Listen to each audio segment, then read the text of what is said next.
Good afternoon. A little different platform this afternoon. Jim Brown and myself are interviewing James Lockerbie, one of the admins, and a man who has traveled far and wide the last 6 to 8 months in the efforts of reclassification, a lifelong responder in New Jersey. And recently, New Jersey passed the bill to reclassify their first responders. James, tell us a little bit about how this got started. I know you had a member of the legislature who was a longtime volunteer firefighter, but give us a little insight into the progress and your role in this, if you would. Yeah, so John Armato from the Second District of New Jersey, which happens to be the area that I live in, longtime volunteer firefighter. He introduced the bill apparently the session before, and it didn't go anywhere. And so he reintroduced it in this session that just expired. And I had learned about the reclassification effort at the national level, and I got into the social media and was exploring and trying to find as much information as I could possibly find about reclassification at the national level. That's how I discovered your page and how I became active with this site. And I'm also on Twitter, so I was tweeting a lot about the 911 Saves Act. And once I did find out about John Armato's bill, I started tweeting positive messages in favor of that bill, so much so that I got his attention, and he reached out in private message to ask me to help him in his efforts. And so once that happened, I got the invite to testify on behalf of the bill at the Assembly Committee, which was back in March of 2020. I think the one key takeaway from this, because you're in Egg Harbor, and Egg Harbor is basically about the same size as the city of Charleston, West Virginia. So a lot of people think you have to be a member of a big organization to make a difference. And I think you're living testimony that that's not the case. It's not the size of the organization, it's the perseverance of the person who is trying to make that difference. Yeah, absolutely. I think if you've been involved in this for any length of time and you know the issues, you know what to say, you know what is important to us in our profession, and then you can start it. You can, I definitely think being a part of a group helps, because everyone has their special talents. I think I've kind of maybe mastered the social media aspect of it, but there's so much more to it. So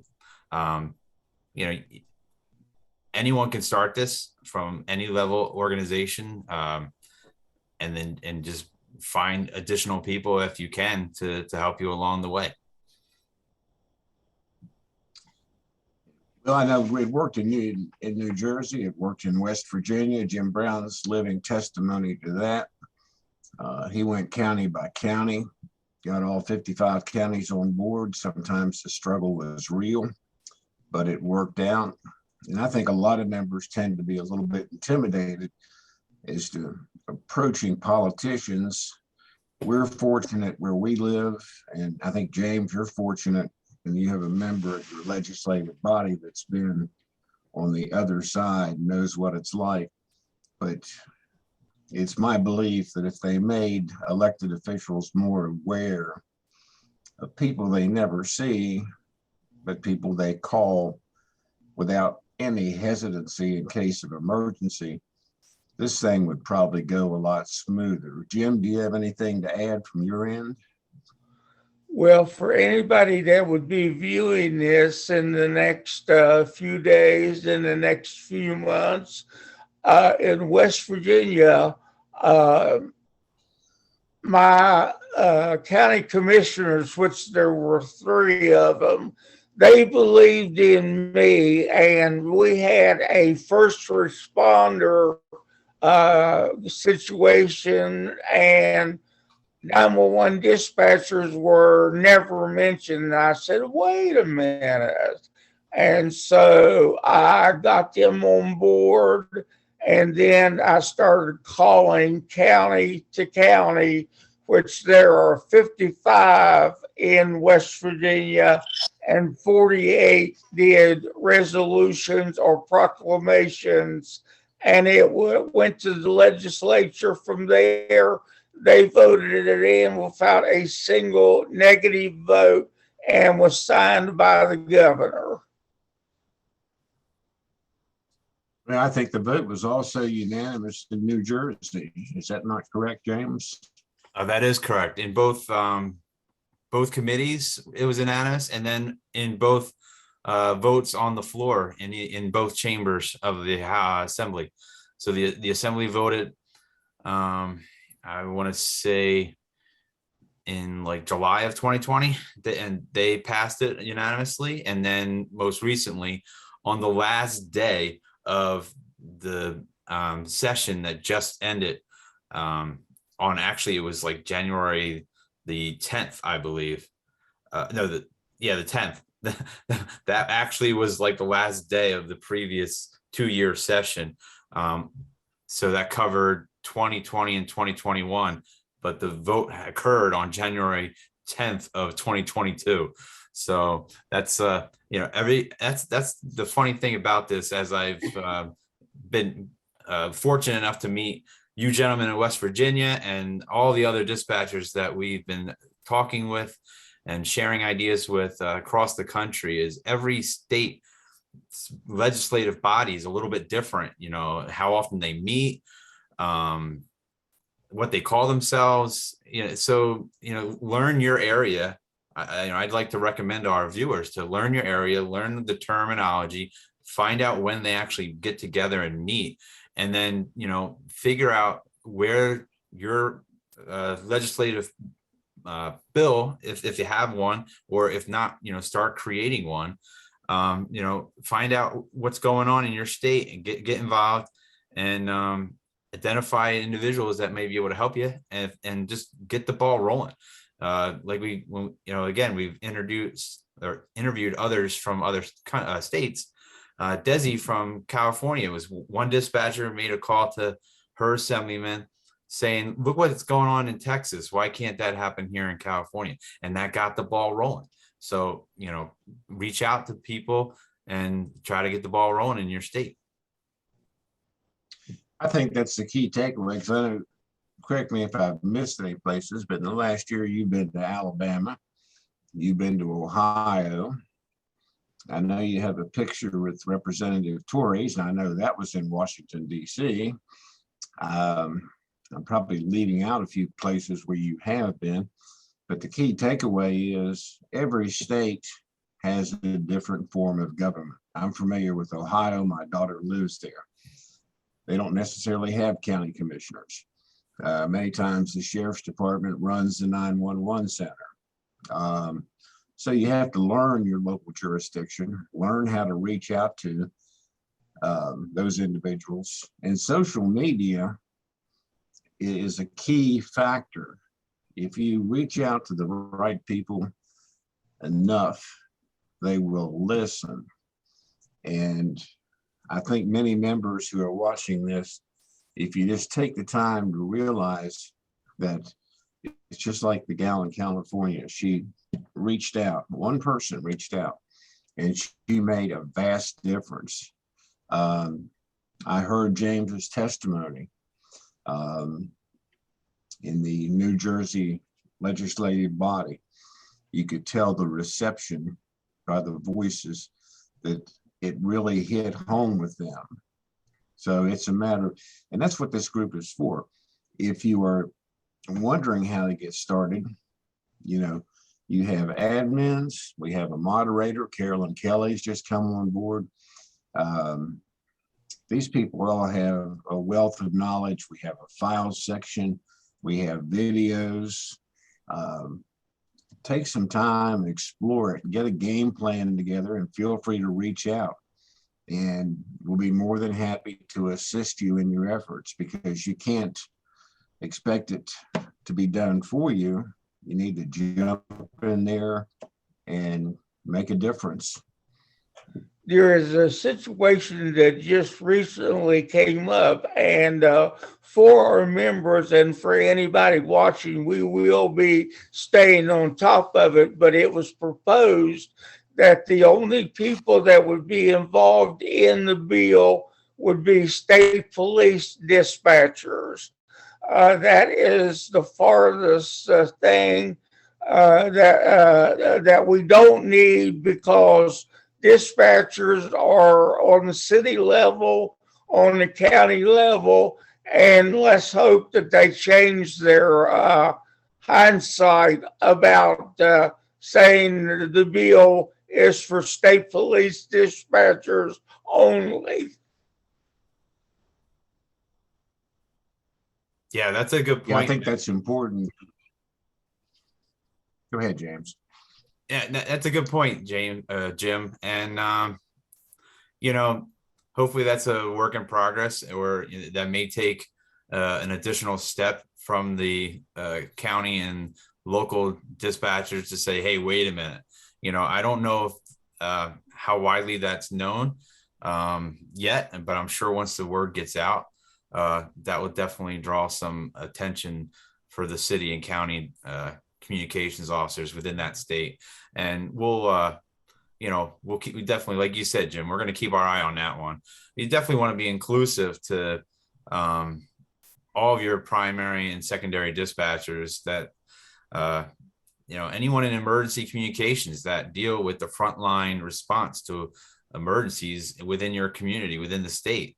They need to be included. Okay, one thing I wanted to bring up, and I know, James, this has been something we had planned, but 911 goes to Washington kind of got pushed back from this coming month of March, and this might be a good time to bring members up to speed on this and give them the latest information on it. Yeah, so I think with a little bit of the COVID situation, and possibly, and of course, I'm not really in with the actual organizers, so I'm sure there was many reasons, but they said for the safety of our members and attendees, so I'm assuming they were still kind of concerned with what was happening a few weeks back with COVID, and it seems to be starting to die off now. But they originally had it for February, and they pushed it back now to March 15th through the 18th. So if anyone who can travel and make the arrangements to attend that conference, I highly recommend it. The other thing that they noticed, or that I noticed, was that only one house of Congress was in session that week of February, and that was the Senate. The rescheduled time in March will have both houses of Congress present and in session. So that means all the members will be in town. So then when we get there, Nina has recommendations on how to set up meetings with your congressmen and senators. And sometimes you may only get a staff member, but that's good, because their staff members are the ones that do the work and behind the scenes to help them do their job. So if you only get a staff member, then don't worry about it. That's just part of how the system works. Just share your information, be prepared, have the bill numbers ready for them so that they can go and research it. And, if you can't attend, there's nothing stopping you from trying to go and make arrangements to meet with your congressman or senator in their home office. So if you go to congress.gov, you'll be able to find out who your representative is and their contact information. And we got to get out of our comfort zone behind the desk in our office. We got to step out, because we fight for everyone else every day. It's time that we start fighting for ourselves and let let the people know what we're dealing with and how we feel and what we would like to see improved in our profession. So that would be my advice to our viewers and our members that have joined our page. I agree There's with going you. to be a lot of people that will be viewing this for the first time, and members that have access to the files will know this. But the question I will ask James is, how many states do we have in line right now that have completely passed that, and it has been signed by the governor of each state to make their 911 dispatchers first responders? Okay, so by bill, we have 9 states, but there's 2 states I think we're going to update our map to that a lighter shade of green to represent states that have statewide resolutions that either both chambers or a chamber of the state house that inside their state has passed a resolution recognizing dispatchers as first responders. I think that's an achievement as well, and which is what the members from Montana, they shared their experience last night with Rebecca and I, and that'll be airing later this evening, Saturday, January 29th at 9 p.m. You go back and watch that if this airs after that. It was a great conversation that Rebecca and I had with Susan and Kimberly, and how they got their state to transition. They were trying to do a bill, and the individual that they were dealing with, their representative, decided that the best way to navigate their state house would be to change it to a resolution, and they got the resolution passed. So, one of the things that a lot of dispatchers, they talk about, and I got to admit, I was guilty of it as well, is, I want reclassification and I want early retirement, or I want, 25 years, I want to be able to retire, and, some of the other issues that affect our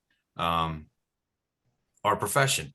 And what I realize now is that first we got to be even recognized as first responders. A lot of individuals either assume we already are first responders, or they just think we're secretaries, and that's what we do. We just answer the phone. So we really need to get it. The foundation needs to be that they even acknowledge us as first responders, that they recognize the role that we play in the emergency response community as first responders. And then you can go and tackle those other issues. I mean, if you can find somebody and they can think that they and they're confident that they can get all that stuff all in one bill, then go for it. But I highly doubt it.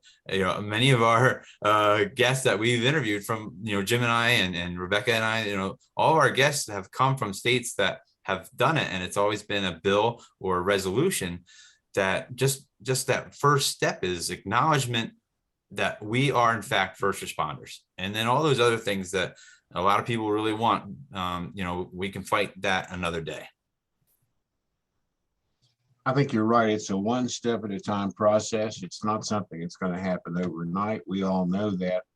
But if everybody doesn't take that one step, then it's not going to progress as it should. Exactly. I'm not going to pat myself on the back, but that is the reason I started our group, which is called Dispatchers as Part of First Responders. If we hadn't been recognized as first responders, when these retirement packages come out and this and that, guess what it's going to say? First responders, and there we would be in the corner and not even able to get in. I'll come up later and help you put your shoulder back in place where you had yourself on the back, Jim. Okay. Hey, it's all right sometimes to acknowledge that, give yourself some credit. You did an amazing job, and the individuals that helped you. And I mean, I got to thank both of you gentlemen for keeping me encouraged and starting this page, because it's given me an avenue to meet dispatchers from around the country.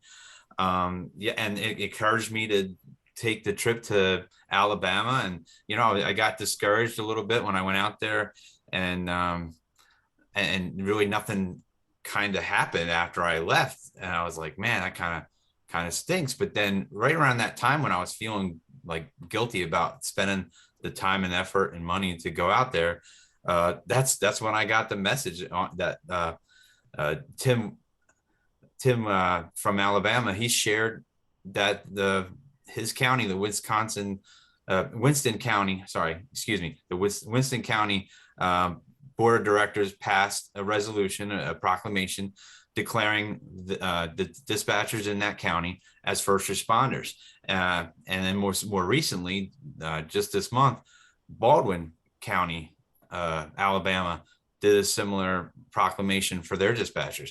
So that's 2 counties in Alabama. I mean, I don't know exactly how many counties they have, but that's 2 that have done it. And now hopefully more will join them. And then once they get a majority of their counties proclaiming it, then they can take that information to their state house. And hopefully the state of Alabama will join the states that have currently done a bill or resolutions declaring their dispatchers as first responders.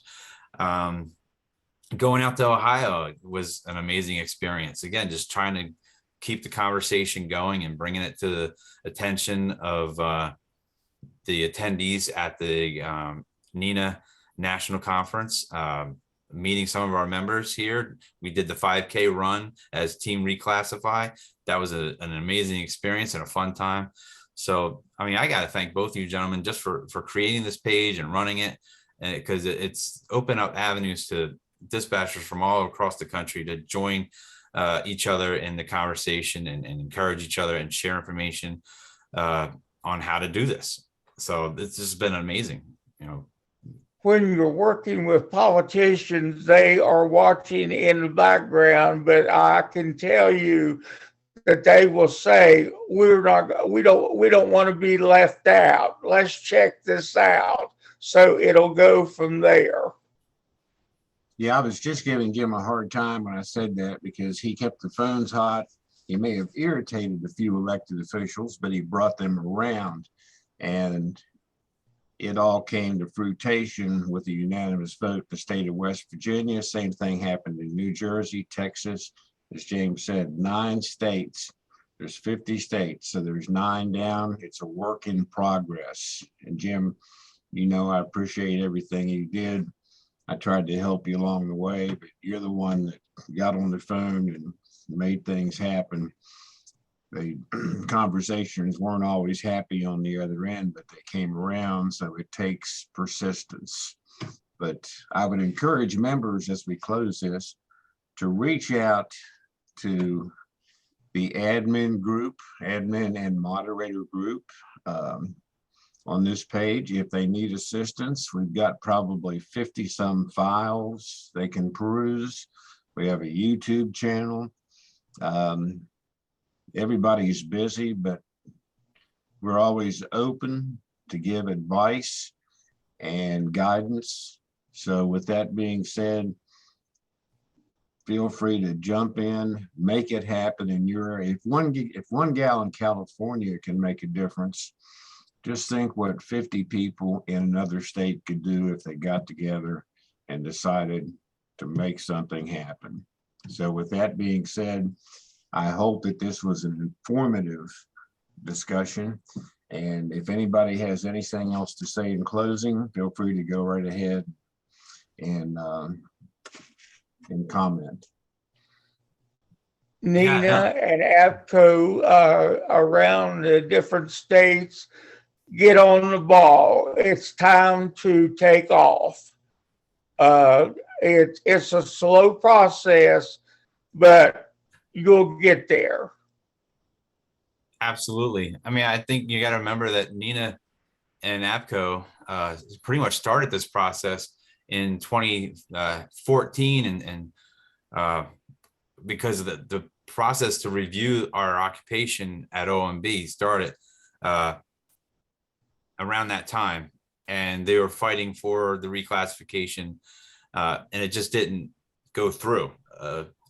the Office of Management and Budget just, they said that's a great argument, but no, we're not changing it. And that's when a lot of people started getting involved and knowing that the cause existed. And then, you guys started your efforts, and we've been growing. And it takes a time for large organizations to kind of transition into different topics. They're set in what they've been working on. So, and it takes the membership to voice their concerns. Like, wait a minute, this reclassification, we're not done with that. Yeah, we got to know, but we're not done with it. And so there's a national pro chart committee at APCO, and now we each chapter is starting to develop one. And I just joined the Atlantic chapter pro chart committee. So we developed a letter requesting the support of the chiefs of police associations at the county and state levels, and the fire chiefs association at the county and state level. And we're hoping to get our members to use that letter to send it out there and hopefully get their support, and then so that we can build up enough county and state level presidents of the associations that they can then take that information to the national president. Because that trip to DC where I met Norma Torres, that one of the things that she wanted was the national level associations of the police and fire chiefs to voice their support for her bill. And so we're working on that, and we're hoping that other chapters will get on board and develop similar letters and take other actions to promote the reclassification at the state level, at their chapter level, and also at the national level with the 911 saves. So yeah, get involved. I mean, that's the story. If you are not a member of APCO or NINA, you don't need them. I think it helps. I think it could be helpful if, but you don't need to, start reaching out to your local representatives and your congressman or congresswoman, and get the ball rolling, and then see what develops from there. And, so that's what I did. I started tweeting out the support for both bills at the state and national levels. And I got my assemblyman's attention, and then he put out the invitation for me to start testifying before the committees. So, I mean, you never know where your journey is going to lead, but every journey starts with the first step. You just took the last sentence out of my mouth, so I guess I have nothing else to say on that. Every journey starts with one step. So with that being said, if there's nothing else we need to discuss, members, the only thing I can say is get involved. If you don't get involved, it's not going to happen as fast. So get out there and contact your elected officials, your county officials or assemblymen, and get the ball rolling. The help is right here if you need it. I have put a question out